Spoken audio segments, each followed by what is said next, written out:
Paz y gozo, amados hermanos. Nuevamente nos reunimos para, pues, primeramente glorificar a Dios por nuestra obediencia y pues el anhelo de recibir más alimento espiritual. En esta oportunidad, pues, en este día vamos a empezar con la lección a la carta a los romanos, la epístola a los romanos, una epístola bien compleja, bien difícil, pero muy buena. En otro audio estaré dejándola en una introducción porque, bueno, si la hacemos acá nos extenderíamos mucho. Entonces aquí vamos a desarrollar directamente el tema.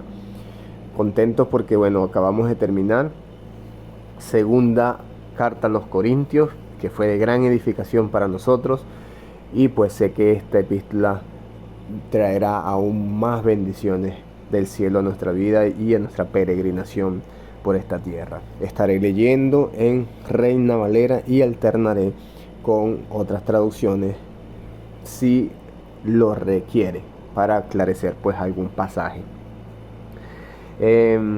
Vamos todos a nuestras Biblias. Vamos todos a nuestras Biblias desde ya.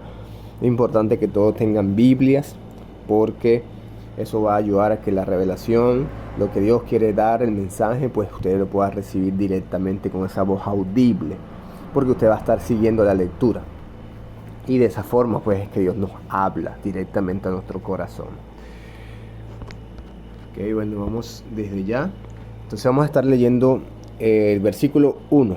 Vamos a leer la palabra del Señor en el versículo 1, epístola a los romanos. Pablo, siervo de Jesucristo, llamado a ser apóstol, apartado para el evangelio de Dios. Ya comienza el apóstol Pablo a identificarse. Y vemos algo que inmediatamente, claro, a medida de que vayamos desarrollando muchas más epístolas, ustedes se van a ir dando cuenta que hay saludos que caracterizan ciertas epístolas. Y bueno, de igual manera, en algún momento también daremos un estudio sobre los saludos para poder ir entendiendo mucho más. En este punto vemos que él se identifica como un siervo de Jesucristo, siervo del Señor. Y pues esto es una característica pues que lo distingue de otras epístolas. Por eso es que hagan una alusión acá, porque esto no está por estar y ya lo vamos a ir desarrollando. Entonces dice Pablo, siervo de Jesucristo, que es lo primero, ¿verdad? Para otras traducciones, ese siervo quiere decir como un esclavo de Jesucristo, ¿verdad? Un esclavo de Jesucristo, para decirlo en términos espirituales. Y pues luego dice, llamado a ser apóstol, apartado para el evangelio de Dios. Bueno, vemos que ya cuando ya empieza a hablar de ese llamado apostólico, habla que hay una autoridad, ¿no? Recordemos que Pablo no fundó esta iglesia, pero él tenía la autoridad. Y ahorita que como hemos terminado de estudiar 2 Corintios, ya podemos entender un poco mejor esa autoridad que el Señor Jesús le dio pues sobre la iglesia. Ahora, esa misma autoridad Pablo la tenía hacia esta iglesia en Roma. Y vemos que cuando él inicia, él comienza con humildad. O sea, él empieza con una postura humilde ante la congregación. ¿Para qué? Bueno, para que recuerden que no fundó esta iglesia y él necesitaba que la congregación estuviese receptiva a la enseñanza que él traía. Y pues por eso es que comienza hablando de siervo. Él comienza diciendo que es un siervo, un esclavo del Señor Jesús, obviamente, para pues modelar esa postura humilde. Entonces, recuerden que acá, bueno, no creo que no escuchaban la introducción, pero bueno, acá habían judíos y habían diferentes clases e incluso religiosas que pues habían unos que se creían fuertes y habían unos que se creían débiles y obviamente pues la intención como ya lo hemos entendido en otras epístolas es mostrar pues que esas relaciones se construyan pues o que se restauren realmente en el Señor Jesús, o sea, en la misma fe. Y por eso es que él pues empieza con esta salutación donde pues él dice que ha sido llamado a ser apóstol, ¿verdad?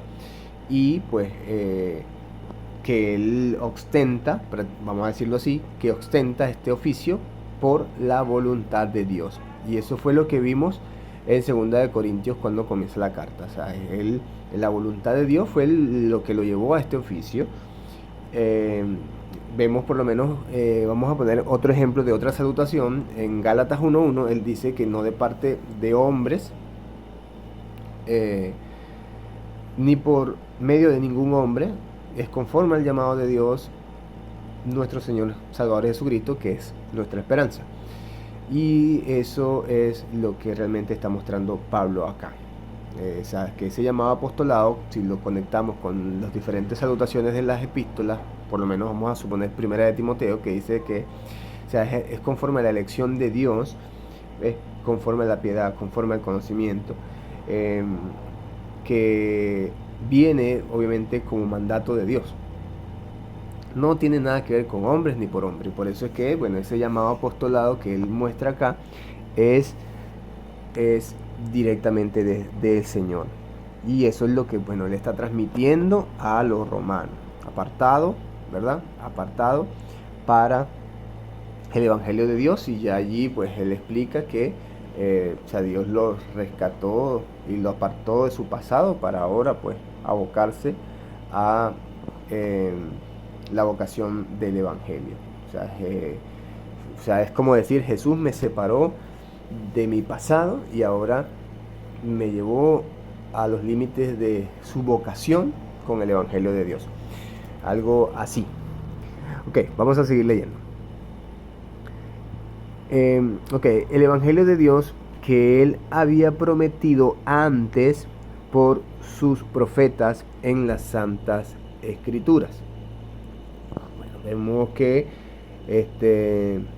o sea, el Evangelio no es algo nuevo, sino es realmente son partes de las promesas de Dios que pues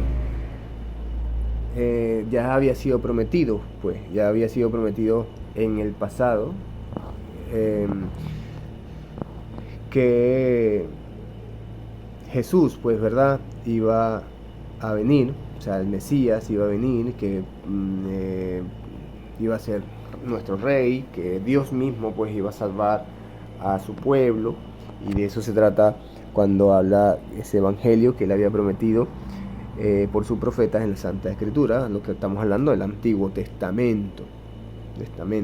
O sea, incluso, bueno, aquellos creyentes creo que podrían suponer que el evangelio se refería a un libro sobre la vida de Jesús y de cómo se alcanza la salvación. Eso lo podemos poner a los creyentes, vamos a suponer, de un tiempo atrás.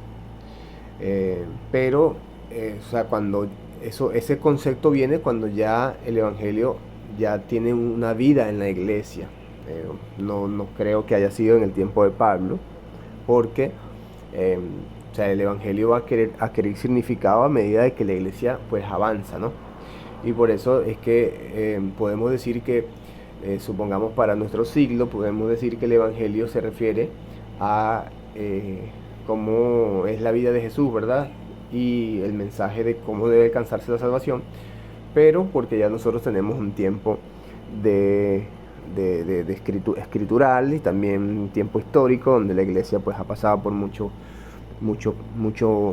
periodos, y eso nos ha hecho a nosotros pues entender eso.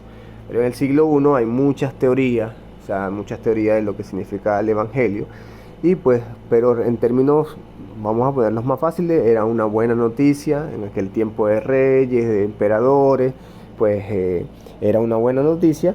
Y en este punto, pues Pablo traía una buena noticia, que era la promesa de Dios que estaba ya proclamada pues por los profetas en los tiempos antiguos, y esa era la buena noticia que se estaba revelando a ese tiempo. Espero que se pueda entender. Estoy haciendo todo el esfuerzo para resumirlo lo más que pueda, mis hermanos. Ok, bueno, vamos ahora a seguir leyendo.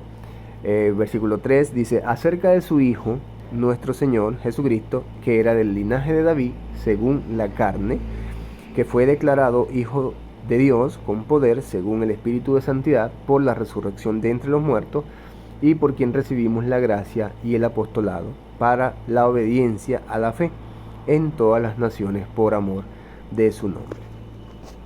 Bueno, aquí leímos 3 versículos corridos, y bueno, estamos viendo que prácticamente la realeza del Hijo, ¿verdad? La realeza del Hijo está, que incluso nosotros ya entendemos que es mucho antes de que naciera la familia de David, o David, ¿verdad? Vemos que de igual forma se habla de un linaje conforme a la carne, y vemos también cómo las escrituras nos hablan de su hijo, de Jesús, obviamente, quien era del linaje de David, o sea, de esa referencia que luego la estudiaremos, porque de verdad que pudiésemos profundizar mucho más en este punto, pero por temas de desarrollo expositivo de cada versículo no lo vamos a profundizar tanto acá. Ok, la cosa es que, bueno, obviamente Jesús tenía que ser, ¿verdad?, del linaje de David, tenía que ser judío, porque de eso se trata, para que pueda cumplirse este versículo, nuestro Señor Jesucristo, que era del linaje de David según la carne, quien fue declarado Hijo de Dios con poder. Entonces, vemos que de una u otra manera el apóstol está mostrando un contenido del Evangelio, y ese contenido del Evangelio se está centrando principalmente en Jesús. Ni siquiera se está centrando, supongamos, en unas buenas noticias de cómo salvarnos y dejando eso a un lado. No, sencillamente todo el mensaje Pablo lo está relacionando con el Hijo de Dios, con Jesús. Y aún así, según la carne, lo relaciona con un rey, y en este caso es el rey David. Y ese, por lo menos, este linaje habla sobre la autoridad, pues. La autoridad que Jesús traía, ¿no? Hace una referencia a su doble naturaleza, obviamente, viene siendo Dios y también viene siendo hombre según la carne. Pero ya eso estaba, como dice, prometido antes en las Santas Escrituras, como lo está diciendo, ¿no? Entonces, vemos que pues el Hijo de Dios, si entendemos acá, viene a ser por medio de la descendencia de David, obviamente. Y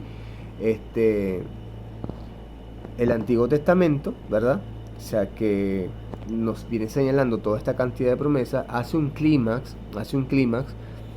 en el cumplimiento de las profecías que hablan de la restauración, obviamente, del reino de Dios y de su pueblo, y eso obviamente se empieza a cumplir en la venida de nuestro Señor Jesús.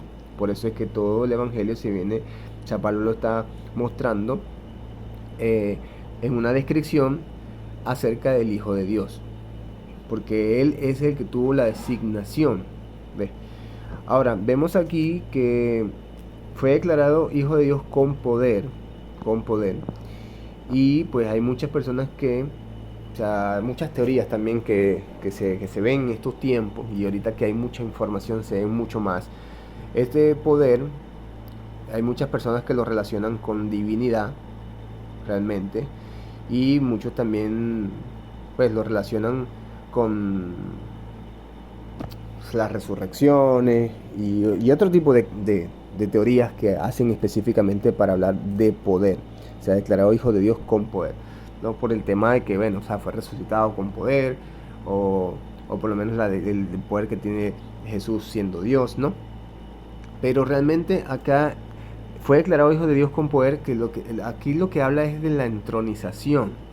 Realmente Dios está cumpliendo pues la salvación a su pueblo, por medio de entronizar a Jesús, hacer rey O sea, el rey ya está en nosotros. O sea, entonces estamos hablando de la entronización de Jesús como el cumplimiento mesiánico, ¿verdad? Y pues el reinado que conlleva eso. Eso es lo que nos está enseñando cuando habla de poder. Cuando habla de poder. Incluso ahí en el libro de los Hechos, el versículo 13, hay un pasaje que habla donde dice que Dios ha cumplido, o sea, a los hijos, ¿verdad?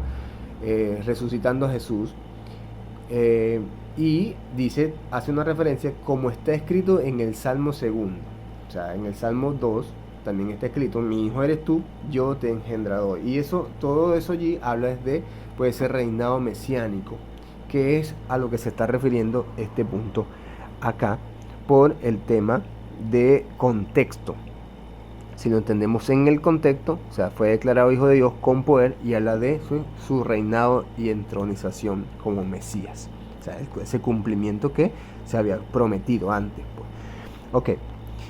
Según el Espíritu de Santidad,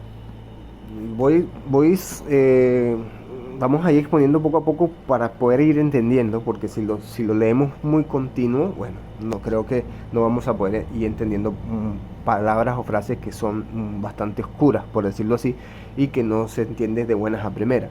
El Espíritu de Santidad también ha llevado mucha controversia, porque, bueno, hay muchas especulaciones de diferentes teorías, pero si nosotros lo vemos en el contexto, el Espíritu de Santidad tiene que hablar sobre la obediencia de Jesús en la carne, pues, o sea, sobre lo que Jesús mostró como el hombre perfecto, varón perfecto, estatura perfecta, o sea, mediante su vida en la tierra, siendo obediente a todo lo que el Padre, pues, decía.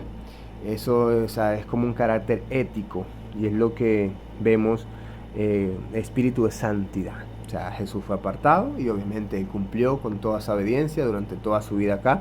O sea, aunque fue tentado, aunque fue señalado, vituperado, pues él no cometió pecado ni se halló mentira en su boca.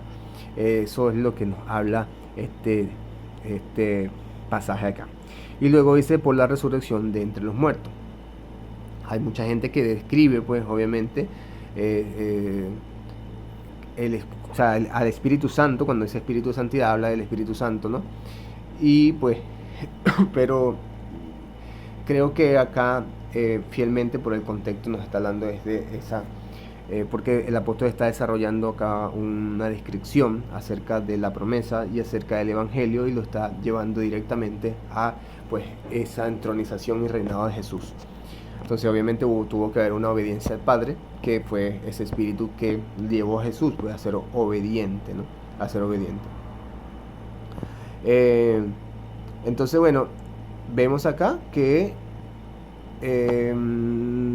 luego dice, y por quien recibimos la gracia y el apostolado para la obediencia a la fe en todas las naciones por amor de su nombre. Y vemos que, pues, todo cristiano, o sea, solo debe, ¿verdad? Solo debe rendir lealtad, ¿no? Al verdadero Señor y el Rey. ¿Por qué digo esto? Porque cuando él está mostrando esta introducción acá, que está ligada entre una descripción del Hijo, de la promesa y un saludo, recuerden que se está escribiendo la carta a los romanos. Y por lo tanto, en el tiempo de los romanos, había muchas personas que se atribuían títulos de señor, vamos a suponer como el emperador, como los que estaban en un término de autoridad terrenal, y se les debía llamar señor, como al César, por decir algo. Pero cuando vemos esto acá, solamente a quien se le debe rendir obediencia por la fe, ¿no? O sea, por eso es que él dice, por quien recibimos la gracia del apostolado, que es el llamado, para la obediencia a la fe en todas las naciones por amor a su nombre. O sea, nuestro Señor, y vamos a leer el versículo 6, dice, entre las cuales estáis también vosotros, llamados a ser de Jesucristo, y todos los que estáis en Roma, amados de Dios, llamados a ser santos. Gracia y paz a vosotros, de Dios nuestro Padre y del Señor Jesucristo. O sea, el único Señor que un cristiano debe tener, o al único que se le puede rendir lealtad suprema, es a nuestro Rey y Señor, Jesús crucificado y resucitado conforme a las Escrituras. Entonces, toda la gracia y el apostolado es obviamente esa autoridad que Jesús le ha dado, primeramente, bueno, para redactar esta carta, y están incluidos los grupos entre todas las naciones, todos los llamados y todos los destinatarios, ¿verdad?, de esta carta. O sea, todos han sido llamados a salvación en Jesús. Salvación en Jesús. Creo que sí se está pudiendo entender. ¿Se está pudiendo entender? Ok, bueno, vamos a seguir leyendo. Esta carta es un poquito difícil, y más difícil aún es exponerla en tan poco tiempo para que no sea tan larga. Ok. 7. No, perdón, vamos al 8. Disculpen. 8. Primeramente doy gracias a mi Dios mediante Jesucristo con respecto a todos vosotros, de que vuestra fe se divulga por todo el mundo. Si se pueden dar cuenta, ya vemos qué sucede, que la Biblia que yo estoy leyendo no tiene ningún subtítulo, por eso yo la leo corrido, porque no tiene subtítulos de nada, y a mí me gusta más la Biblia así. Pero yo sé que en algunas otras traducciones o en algunas otras versiones Reina Valera tiene subtítulo. Entonces, en algunas dice como que acción de gracias, oración, y los clasifican por secciones. A mí no me gusta mucho porque creo que se pierde la lectura lineal, pero si hay alguien que lo tiene, entonces ya por allí como que le dan un subtítulo, un abrebocas de lo que sigue.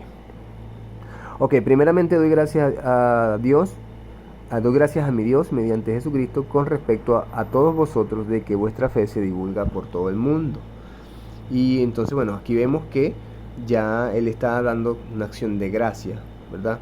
Donde está intercediendo en sus oraciones por la congregación. Y pues comienza diciendo que la fe se está proclamando en todo el mundo. La fe se está proclamando en todo el mundo, y es algo de lo que venimos hablando. O sea, recuerden que estaban en Roma, y en Roma era muy difícil pues no decirle Señor al rey terrenal. O sea, ¿por qué? Porque allí eran tentados a doblegarse ante el César. Pero ¿ante quién se debe doblegar un cristiano? Solamente ante nuestro Rey, Señor Jesucristo. Y allí en Roma no era fácil. Por eso es pues que Él resalta la fe inquebrantable y que se estaba divulgando por todo el mundo. Y obviamente porque eso era un anuncio de buenas noticias que se estaba proclamando, ¿no? Entonces ya ellos estaban perseverando, e incluso Pablo los está inspirando a que sigan en esa fidelidad.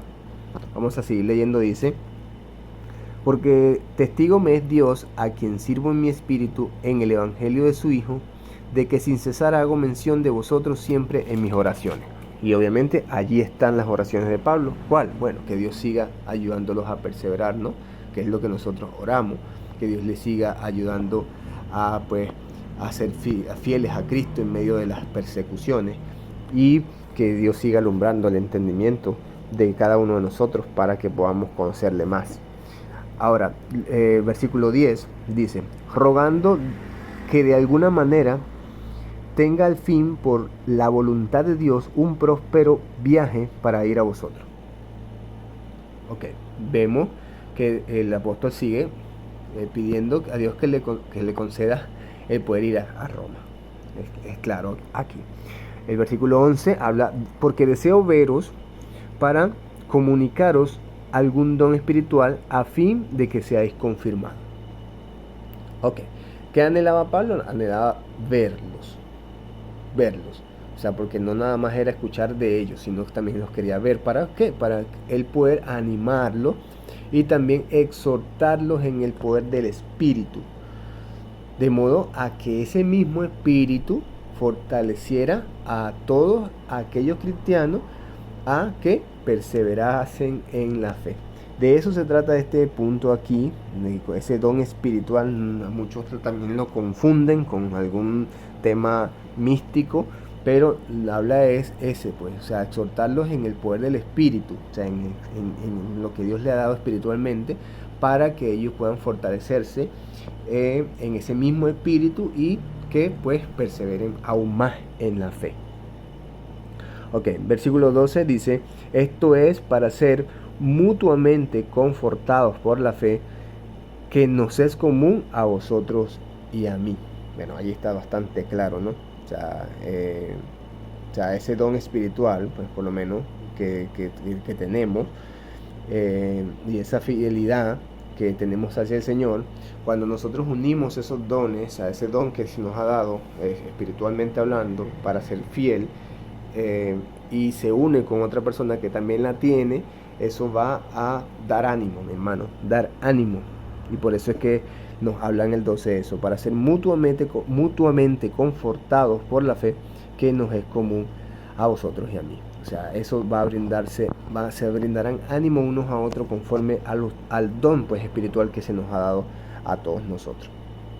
Ok, versículo 13.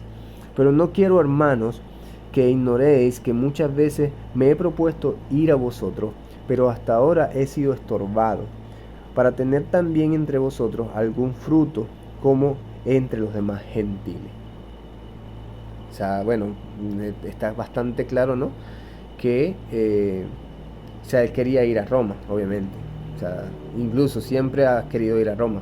Pero bueno, hasta ese momento no había podido ir. El Espíritu prácticamente se lo había impedido. O sea, había una demora, ¿verdad? En sus planes de ir. Y también eso lo podemos ver en Corintios. Entonces, pues Pablo no menciona aquí nada de eso. No menciona por qué se demoró. Claro, no podemos especular nada, no sabemos por qué. Pero sí sabemos pues que él tenía, él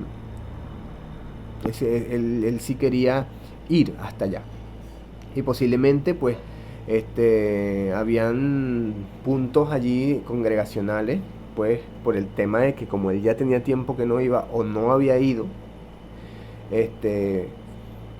no había estado con ellos, pudiese ser que, recuerden que entre las persecuciones y la dispersación, pues ese liderazgo no perseverase,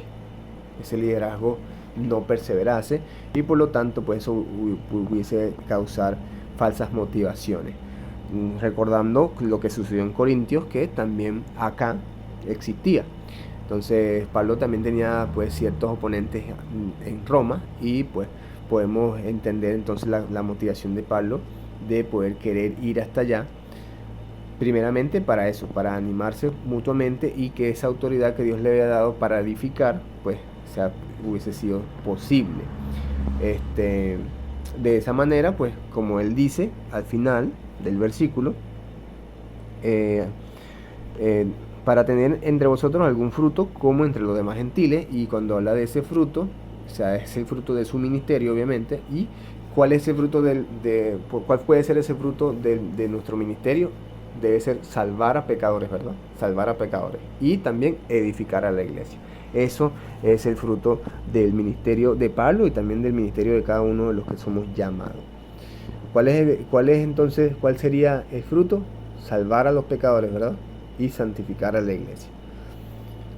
Ok, o sea, edificar a la iglesia. Ok.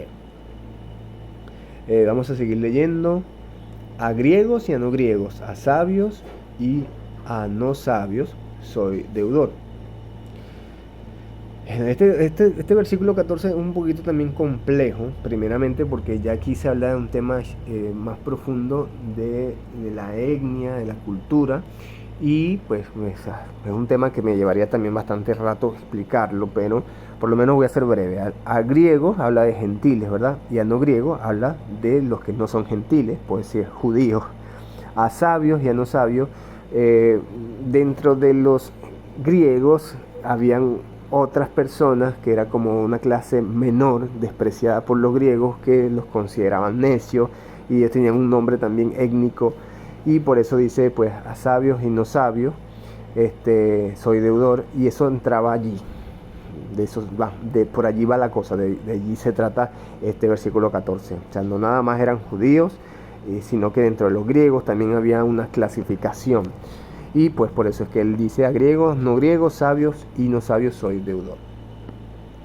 Entonces, lo importante acá, vamos a seguir leyendo, dice, versículo 15 dice, así que en cuanto a mí, pronto estoy a anunciaros el Evangelio también a vosotros que estáis en Roma, porque no me avergüenzo del Evangelio, porque es poder de Dios para salvación de todo aquel que cree, al judío primeramente y también al griego. Entonces, bueno, vemos, como les estoy diciendo, por lo menos este verso 14 es un poquito complejo, ¿no? Pero aquí se evidencia que hay, o sea, como que indiferencias entre grupos. Y el uso de sabios, bueno, es para describir a griegos, ¿verdad? Porque son los que se creían sabios, y a los necios para describir a otro grupo, que eso tiene un nombre, pues, histórico, pero no lo voy a agregar ahorita porque no recuerdo exactamente el nombre específico de cómo se llamaban, pero vamos a ponerle necio. Entonces, o sea, había entonces un grado de dificultad, ¿no? Que también estaba entre los gentiles, o sea, y habían sentimientos de superioridad, como lo había en Corintios, de la misma forma. Ahora, ¿qué vemos acá?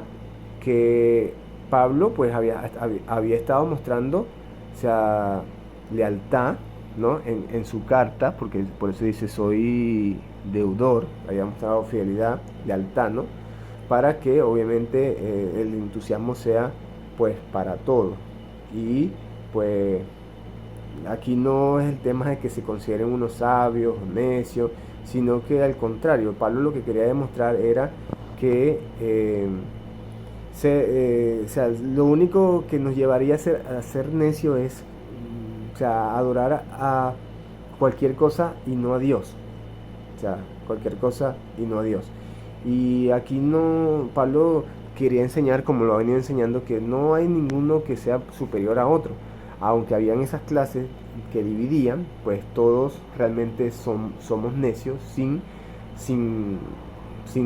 tener el Evangelio, sin ese poder que hace el Evangelio en nosotros, pues que nos lleva a creer en Jesús como Rey. Entonces por allí, este tema del verso 14 va por allí, o sea, de ese tipo de clase que, bueno, pues imagínense, tendríamos que hacer un estudio específico nada más de este punto para poder explicarlo. Por eso es que tenemos que estudiar mucho, mis hermanos. Ok, entonces, ahora, en el versículo 16, fíjense que dice, entonces, porque no me avergüenzo del Evangelio, porque es poder de Dios para salvación a todo aquel que cree, al judío primeramente y también al griego. Vamos a leer el versículo 17, dice, porque en el Evangelio la justicia de Dios se revela por fe y para fe, como está escrito, mas el justo vivirá por la fe. Y bueno, vemos acá que ya Pablo hace como una especie de concepto, ¿no?, del Evangelio, y él que está proclamando acá, está proclamando pues obviamente el poder de Dios, o sea, el acto supremo, ¿no?, que muestra el poder de Dios, ¿dónde? En la resurrección de Jesucristo de entre los muertos y entronizándolo en el lugar de Rey, Señor de toda la creación. Eso es lo que nos está enseñando acá. Entonces, cuando nosotros proclamamos este Evangelio, ¿no?, que muestra el poder de Dios, ¿qué está haciendo? O sea, está trayendo salvación pues a todos los que creen en Jesús. Está trayendo salvación a todos los que creen en Jesús. Entonces, por eso es que Pablo fundamenta toda su confianza en el Evangelio, ¿ves? Porque obviamente revela la justicia de Dios que está prometida en las Escrituras, como lo vimos al inicio del capítulo. Entonces, hay un pasaje que él muestra acá, el justo vivirá por la fe, y ese es un pasaje que está en Habacuc. O sea, eso lo dijo el profeta Habacuc, o sea, lo anunció pues el profeta Habacuc. Y pues el profeta Habacuc, o sea, la esperanza realmente del profeta Habacuc estaba en ese pasaje. Eso está en Habacuc capítulo 2, versículo 3 en adelante, lo pueden leer allí. Pero que vemos allí que el profeta está anunciando que Dios salvará a su pueblo en un futuro, ¿ves? Y eso es mediante ¿quién? Mediante un Mesías. Entonces, ahora la promesa, o sea, decía el profeta Habacuc que, o sea, aunque tarden en llegar, se van a cumplir pues en el momento indicado. Y eso es lo que estamos viendo aquí. O sea, por eso Pablo no se avergüenza del Evangelio, porque, o sea, está cumpliéndose esa promesa y se cumplió ya, pues, en Jesús. Y por eso es que él comienza hablando de ese poder de Dios, ¿no? Ok. Jamás el justo vivirá por la fe. Versículo 18, ahora dice, porque la ira de Dios se revela desde el cielo contra toda impiedad e injusticia de los hombres que detienen con injusticia la verdad. Okay.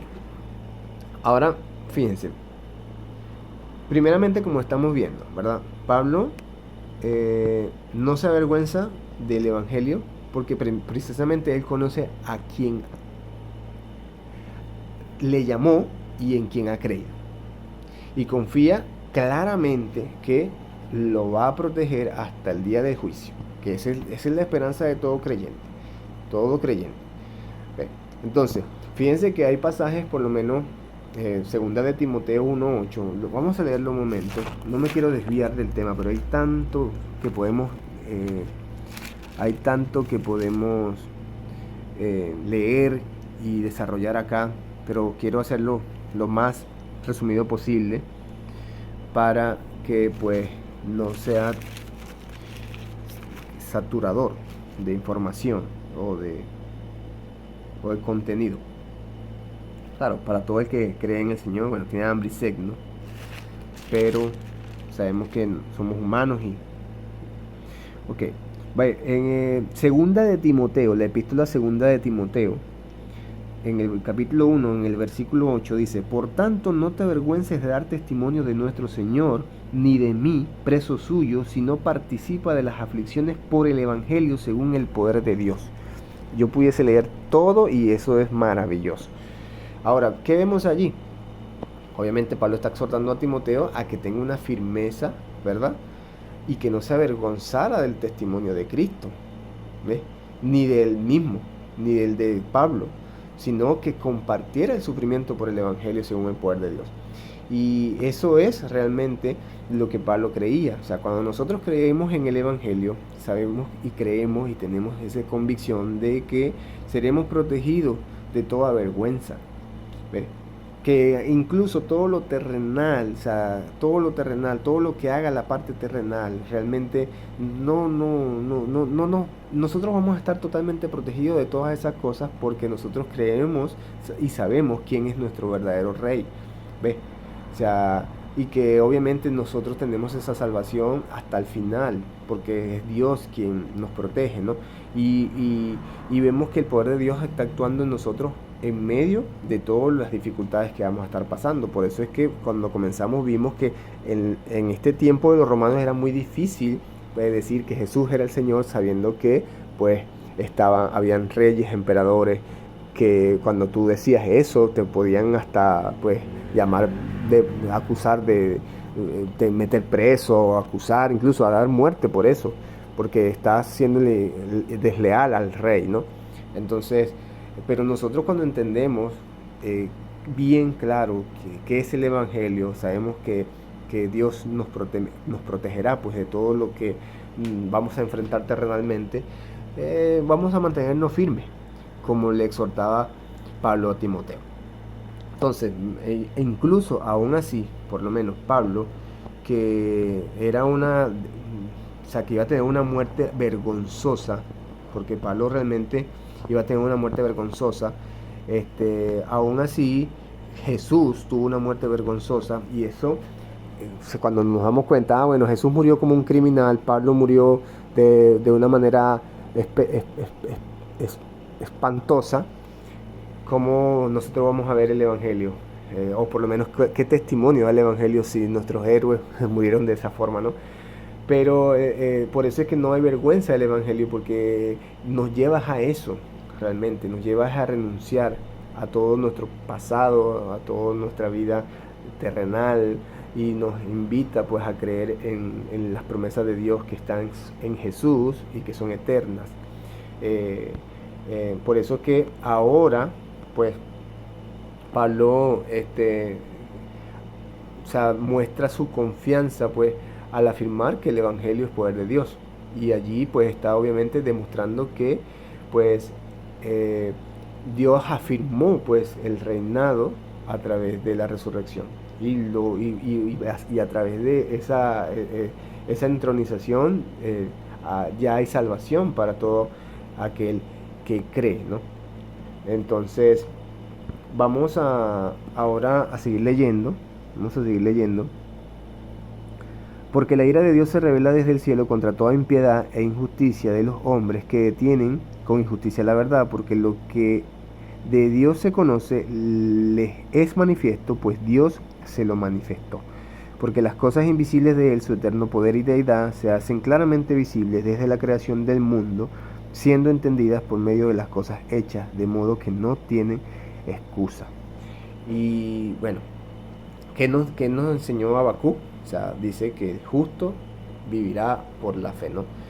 El justo vivirá por la fe. Eso es prácticamente, o sea, es la santidad de Dios puesta en acción. O sea, es la justicia de Dios, pero santificando al creyente en acciones, en acciones, no solamente en palabras, sino en acciones. Entonces, vemos que toda esa santidad tiene un propósito, ¿ves? Toda esa santidad tiene un propósito. Por eso es que Jesús, pues, cuando vemos al inicio del versículo, vemos que el espíritu de santidad hace una relevancia, y eso hace la relevancia a la obediencia que tuvo Él al Padre en la tierra, que es lo mismo, es el mismo ejemplo que nosotros debemos tener. O sea, la santidad tiene un propósito, y por eso es que hay un versículo que dice que sin santidad nadie verá al Señor. Nadie va a ver al Señor sin santidad. ¿Ves? Y allí es donde se manifiesta, obviamente, pues esa justicia de Dios. ¿Ves? Porque Dios nos hace santos por medio de su sacrificio. Entonces, ahora, Pablo, vemos que ahora cuando empieza a hablar de la ira, él empieza a describir como un juicio, ¿no? Un juicio, porque cuando hablamos de ya ira, ya empezamos a hablar como de un juicio, porque obviamente todo lo que es ira de parte de Dios es juicio. ¿Y qué es el juicio? En pocas maneras, por eso es que dice, el justo vivirá por la fe. El justo, el justo. Ya la santidad, o sea, cuando Dios hizo esa ofrenda sacrificial, ¿verdad?, por los pecadores, ya ese es un efecto eterno que tiene el creyente, por la fe, obviamente. Y obviamente ya el pecado está juzgado pues con justicia, y por eso es que Jesús intercede a favor de los pecadores, porque ya nosotros pues, o sea, el pecado se juzgó, ahora nosotros vivimos por la fe. Pero vemos que Pablo ahora anuncia un juicio acá, ¿verdad? Ahora, ¿hacia quién va ese juicio? Ese juicio, la ira de Dios, ¿ves?, que se revela desde el cielo contra toda impiedad e injusticia de los hombres que detienen con injusticia la verdad. O sea, es un juicio destructivo. Ahora, ¿hacia quién va? Sencillamente a los que rechazan el reinado que Dios estableció, al rey que Dios estableció, a Jesús. ¿Ves? Por eso es que quien cree en la promesa de Dios que está revelando en el reinado de Jesús, obviamente desde allí posee la condición de justo. Justo. ¿Ves? Pero el justo, por la fe vivirá, es lo que decía Habacuc. Ahora nosotros tenemos la condición de justos, porque la justicia salvadora de Dios, ¿verdad? O sea, lo que hizo Dios en la cruz nos otorga esa condición legal. ¿Ves? ¿Y qué dice? O sea, como dice el sello, nos dieron el sello del Espíritu, que es la garantía, ¿no? Y nos garantiza entonces que pues ese rescate se dará al final de la ira de Dios, porque viene la ira de Dios, pero nosotros ya seremos rescatados de esa ira por cuanto, o sea, legalmente somos justos, estamos en condición de justos, ¿ves? Y eso es a través de la justicia salvadora que es en Cristo Jesús, ¿ves? Por eso es que la proclamación del Evangelio, que es la justicia de Dios, rescata al que cree en Jesús, al que cree en Jesús, al que cree en Jesús. Pero también, ¿qué hace? También, pues condena al que lo rechaza y se revela continuamente, mis hermanos, continuamente. Por eso es que es importante que nosotros siempre estemos viviendo por la fe en Cristo. Vamos a seguir leyendo ahora. Vamos a, ya, hay puntos que no tocamos acá. Ok, porque lo que se conoce les es manifiesto, pues Dios se lo manifestó. Ok, ¿de quién está hablando ellos? Obviamente de los impíos, ¿verdad? Los impíos. O sea, los que buscan siempre, incesantemente, suprimir la verdad. Por lo menos yo en mi tiempo ateo también era uno de los que quería destruir esa verdad, ¿verdad? Pero por su causa, ¿verdad? Por su causa, la realidad de la creación va, o sea, como que abunda, dando esa existencia, proclamando esa existencia de Dios. Aunque todos aquellos que son impíos, que retienen con injusticia la verdad, que son aquellos que quieren destruir, suprimir la verdad de Dios, aún así Dios reina sobre toda la creación, y la creación aún así muestra a Dios, o sea, muestra a Dios. No, todo lo que existe muestra que Dios existe, o sea, que Dios es el creador, ¿ves?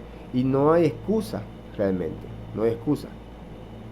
No hay excusa, aunque incluso en el tiempo de Roma, recuerden que existían muchos dioses paganos y había mucha idolatría. Por lo menos hay un dios que se llama Júpiter, incluso yo creo que todavía existe, y pues él reina como los reyes de los dioses, ese dios. Entonces, aún así, o sea, que Júpiter es considerado el rey de los dioses, vamos a suponer, o sea, su reinado es limitado. Su reinado es limitado. ¿Ves? Y la creación muestra que el reinado del Creador, que el reinado de Dios es ilimitado. ¿Ves? ¿Ves? Y no hay nadie, ninguna criatura, ninguna persona que pueda negar, o sea, ese poder eterno en la naturaleza divina de Dios. No hay. Por eso es que no hay excusa que justifique la idolatría. No hay excusa. Incluso aunque el ser humano esté inventando día a día, buscar manera de destruir la verdad, no, la misma naturaleza va a seguir mostrándola y va a seguir llevando a muchas personas al arrepentimiento por medio del Evangelio, por medio del poder de Dios. Porque no es que nosotros podamos ir a Dios buscando una salida para evitar el infierno. No es así. Es a través del Evangelio, y es lo que podemos ver que Pablo relata, que es a través de la vida, muerte y resurrección de Cristo. Es a través de la intronización, de creer en el Rey de Reyes. Amén. Ok. Entonces, sigue el versículo. Entonces, ¿qué dice? Sigue diciendo Pablo que hay personas acá que conocen a Dios, ¿verdad? A través de la creación, incluso conocen a Dios a través pero no le glorifican. ¿Ves? No le glorifica. Y ese es el punto. Si cuando tú glorificas a Dios, ¿verdad?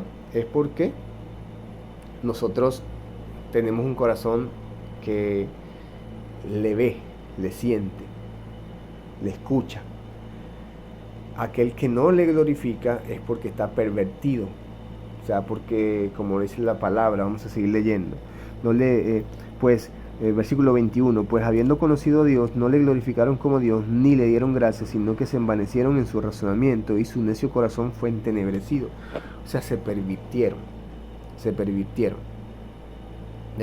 O sea, vean, cuando nosotros no glorificamos a Dios como Él se merece, porque es que, como decimos, mira, cuando la creación misma nos muestra la grandeza de Dios, el poder de Dios, eso ya debe llevar a una persona a glorificarlo, aún en el desconocimiento, porque es admiración, ¿no?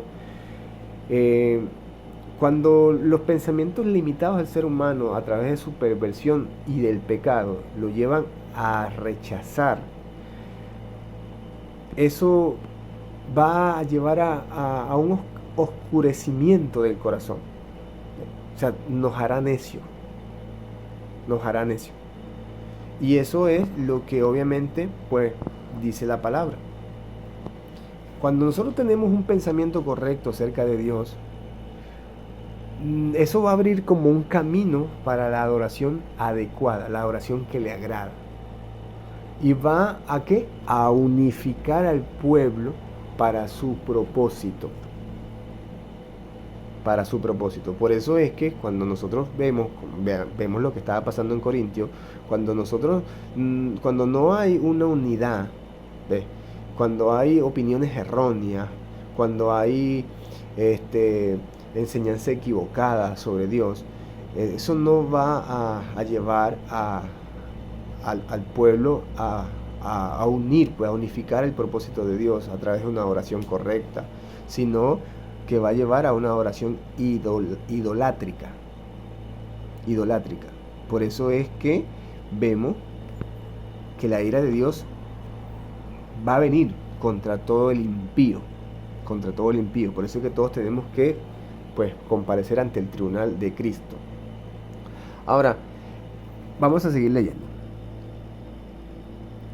Profesando ser sabios, se hicieron necios y cambiaron la gloria del Dios incorruptible en semejanza de imagen, de hombre corruptible, de aves, de cuadrúpedos y de reptiles. Por lo cual también Dios los entregó a la inmundicia en las concupiscencias de sus corazones, de modo que deshonraron entre sí sus propios cuerpos, ya que cambiaron la verdad de Dios por la mentira, honrando y dando culto a las criaturas antes que al Creador, el cual es bendito por todos los siglos. Amén. Y vemos que estamos viendo acá. Todo lo que no adore a Dios se convierte en idolatría, todo se convierte en fornicación, obviamente, ¿no? Porque estamos dejando de adorar al Dios verdadero y nos estamos yendo a dioses vanos. Pero eso que es debido a ¿qué? A la rebeldía de nuestro corazón, ¿verdad? A la rebeldía de nuestra vida conforme a nuestro razonamiento, conforme a la inclinación al pecado. Y que decían, por lo menos que dice la palabra, que decían en tercera persona, afirmaban que eran sabios, pero que eran necios. Así los hizo Dios. Dios los hizo necios, porque ellos se creían sabios. ¿Ve? ¿Y qué hizo Dios? Expuso su necesidad de adoración, pero en este punto resaltó fue su necedad en su adoración de idolatría. ¿Ves? Porque no adoraron al Dios real.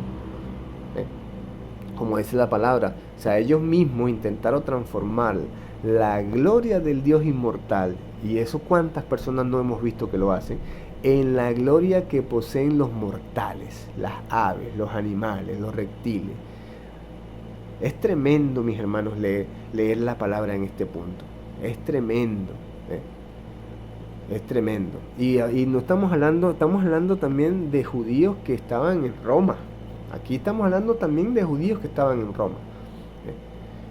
Y es una carta que va muy dura. Y va para todos nosotros y para toda la creación, para todas las naciones.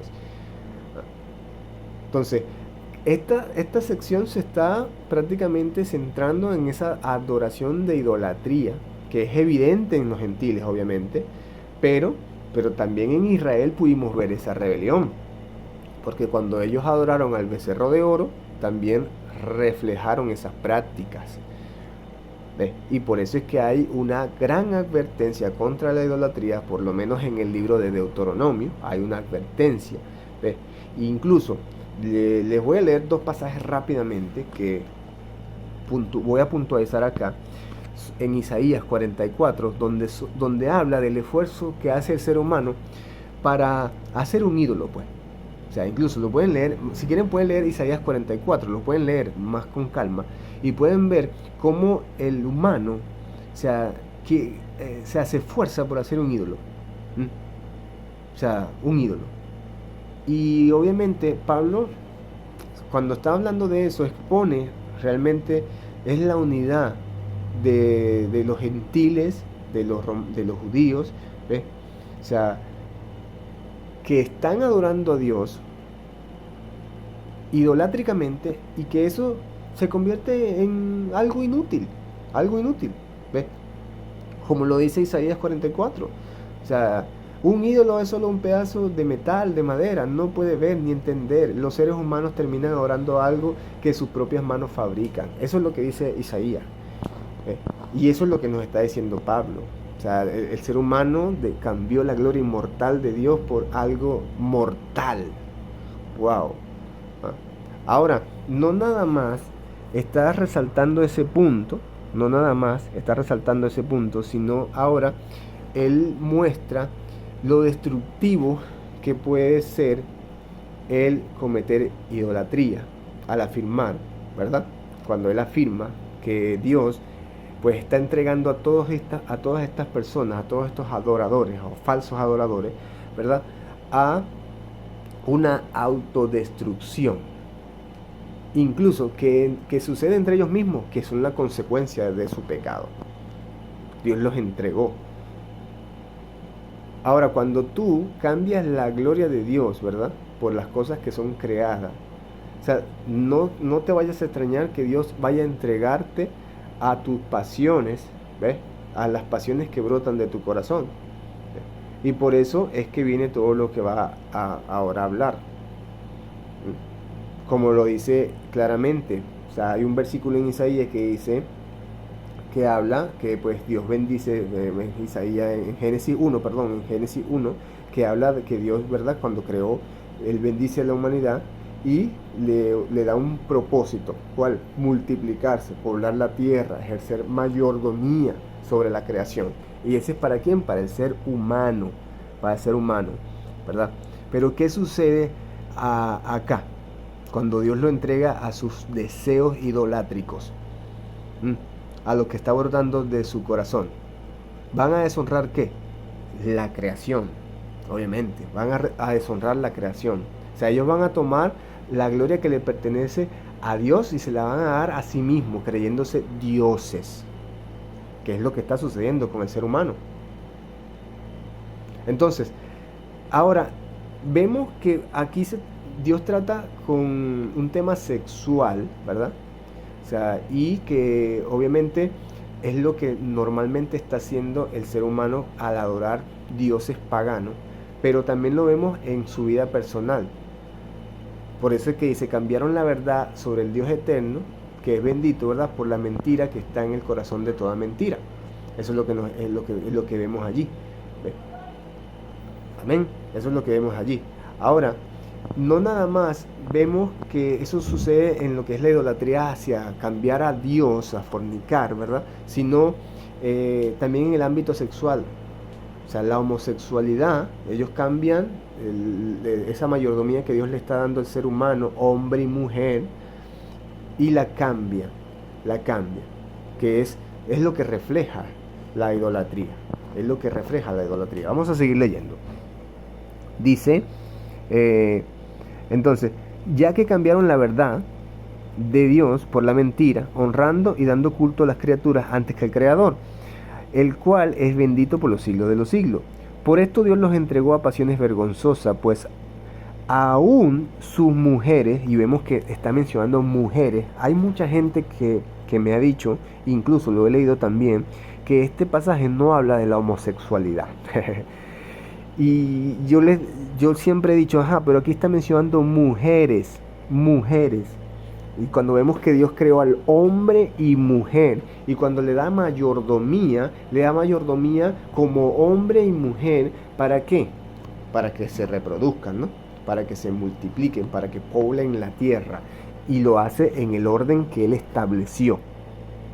Y por eso que dice entonces, los entregó a pasiones vergonzosas, pues aún sus mujeres cambiaron el uso natural por el que es en contra naturaleza.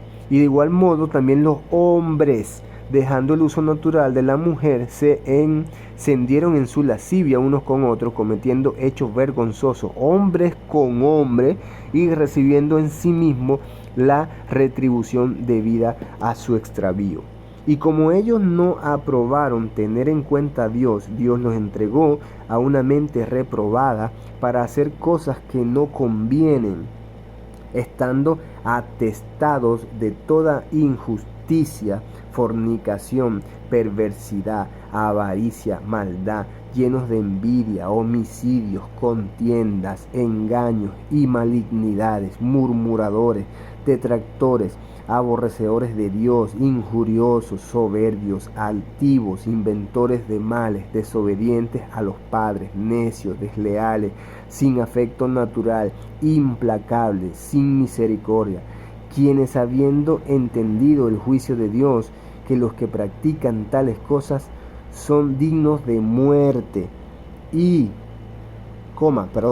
no solo las que las hacen, sino que también se complacen con los que las practican. Tremendo, amados, tremendo, pasaje muy duro, muy tremendo, y que bueno, o sea, Pablo prácticamente está resumiendo allí pues que no se consideraron dignos de reconocer a Dios. ¿Quiénes son esos? La ira de Dios se va a revelar desde el cielo contra toda impiedad. O sea, este es la característica del impío. Y obviamente, pues Dios, la ira de Dios en el juicio se va a revelar contra esta gente, contra toda esa gente. Por eso es que la humanidad toca fondo, o sea, la humanidad rebelde, la que está arrastrada a su pecado, toca fondo, pues cuando Dios la entrega a una mente reprobada, a una mente corrupta, incapaz de obrar correctamente. O sea, y obviamente Dios está haciendo eso muchas veces cuando Dios permite, que es como lo dice Pablo, Dios permite, entrégalo a la carne, entrégalo a Satanás para destrucción de su carne, como lo vimos en Corintios. Eso es para que su misma rebelión lo lleve al arrepentimiento, porque es que la salvación es en Cristo y el poder de Dios está allí, ya está revelado, ya se cumplió para todos los que creen, y Dios está llamando a todos al arrepentimiento. Pero hay una humanidad, ¿verdad?, que está entenebrecida por su pecado. Por eso es que nosotros debemos proclamar las buenas noticias. Por eso es que Pablo anhelaba ir a Roma para pues animarlos a que se mantuviesen leales a Cristo hasta el final. Hasta el final. Por eso es que pues se está hablando acá de obviamente de ese deseo homosexual prácticamente, que pues es lo que está fuera del pacto matrimonial. Que ahí donde entra codicia, avaricia, ¿no? Y eso es una rebelión contra nuestro Creador. Todo lo que vemos en los últimos versículos que vimos es una rebelión directa contra la verdad, contra el Creador.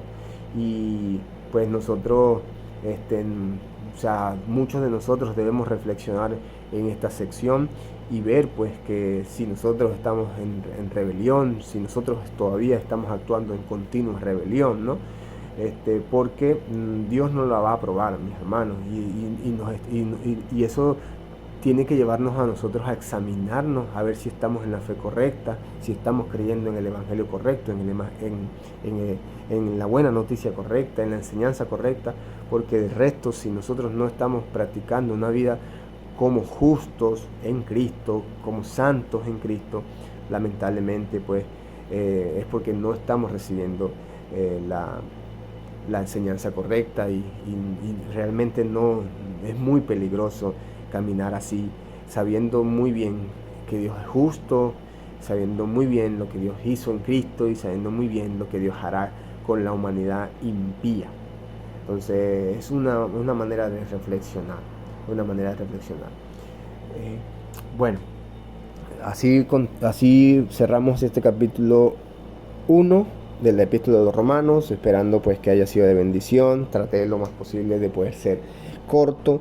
Hay muchas cosas que se escapan, obviamente, que se pudiese profundizar más, pero bueno, esperemos Dios nos dé el tiempo, y de igual ustedes pueden seguir pues estudiando, mis hermanos, y expandiendo pues el conocimiento. Yo sé que bueno, todo el anhelo de nosotros mientras estemos vivos debe ser cada día conocer más al Señor, y por lo que pueden ver, apenas leemos y hay tanto que profundizar, que nos damos cuenta que no sabemos nada, nos damos cuenta que necesitamos conocer precisamente para pues poder habitar en esta tierra leales a Cristo, firmes y perseverando hasta el fin.